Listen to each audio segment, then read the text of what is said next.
राबड़ी आवास को खाली करके अब लालू परिवार इसी आवास पर रहेगा, क्योंकि अब 10 सर्कुलर रोड राबड़ी आवास को लालू परिवार को खाली करना होगा। वो आवास राबड़ी देवी के नाम से था, राबड़ी देवी को दिया गया था। 2005 के बाद से लगातार राबड़ी देवी उसी आवास पर रह रही थी, लेकिन अब उस आवास को खाली करके राबड़ी देवी यहाँ आएंगे।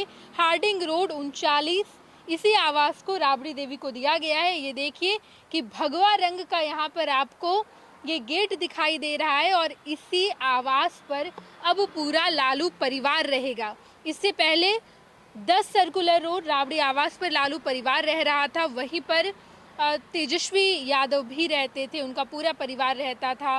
राबड़ी यादव के जितने बच्चे हैं वो वहीं आते थे, वहीं रहते थे, हर त्यौहार वहाँ मनाया जाता था।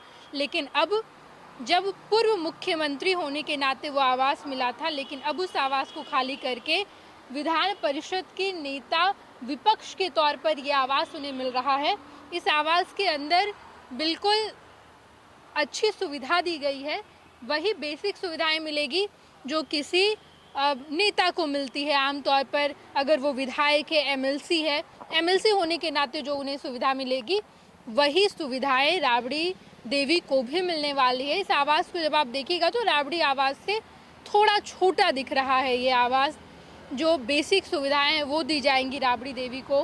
हालांकि ये आवास पहले किसी और को आवंटित किया गया था, लेकिन भवन निर्माण विभाग की तरफ से सूचना जारी की गई और राबड़ी देवी को वो आवास खाली करने के लिए कहा गया।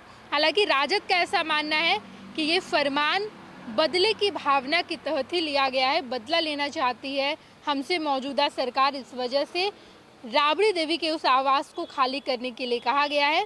आरजेडी के कई सारे नेताओं ने सामने आकर कहा कि बदले की भावना की वजह से हो रही है, लेकिन अब ये वही आवास है, कल से सुर्खियों में है ये आवास और इसी आवास में कुछ ही दिनों बाद राबड़ी देवी, उनका पूरा परिवार आ जाएगा। लालू प्रसाद यादव भी उसी आवास पर रह रहे थे, लेकिन अब पूरे परिवार को यहाँ आना पड़ेगा, इस आवास में रहना पड़ेगा। हम आपको अगर अच्छे से बताएं तो इस आवास में, इस बंगले में आपको ऐसे 2 मंजिला घर दिखाई दे रहा है जो यहाँ से हम देख पा रहे हैं।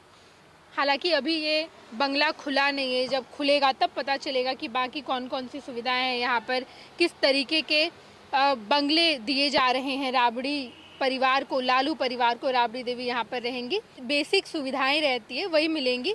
और अब आवास आवंटित करने का सिलसिला शुरू हो चुका है। भवन निर्माण विभाग की तरफ से यदि सूचना जारी की गई और कहा गया जो नए एमएलसीज हैं, एमएलए हैं, उन्हें आवास आवंटित किया जाए और इसी के तहत तेज प्रताप यादव को भी अपना आवास खाली करना है, राबड़ी देवी को भी अपना आवास खाली करना है। और अब राबड़ी देवी 10 सर्कुलर रोड राबड़ी आवास को खाली करके यहाँ आएंगी और यहीं हार्डिंग रोड 39 में उनका आवास होगा।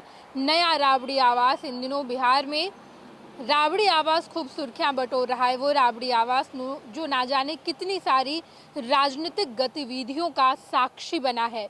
जितने सारे मीटिंग्स होते थे तेजस्वी यादव, लालू यादव, चाहे वो महागठबंधन की मीटिंग्स हो या फिर राजद की बैठक हो, सारे बैठक राबड़ी आवास में तेजस्वी करते थे। लेकिन अब जब आवास बदल गया है तो यही वो नया आवास है जहां अब ढेर सारी राजनीतिक गतिविधियां होंगी और यही आवास साक्षी बनेगा।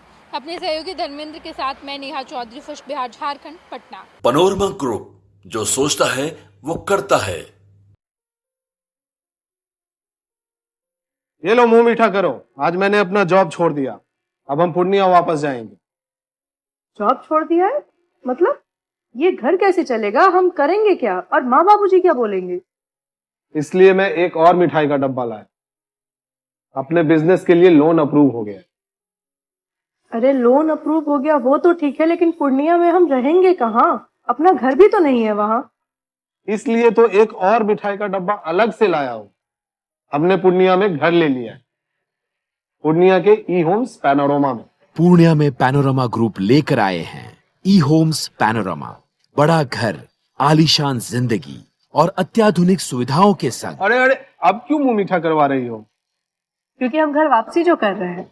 घर वापसी की खुशी पूर्णिया में ई होम्स पैनोरमा के संग। E Homes Panorama, luxurious, lifestyle redefined.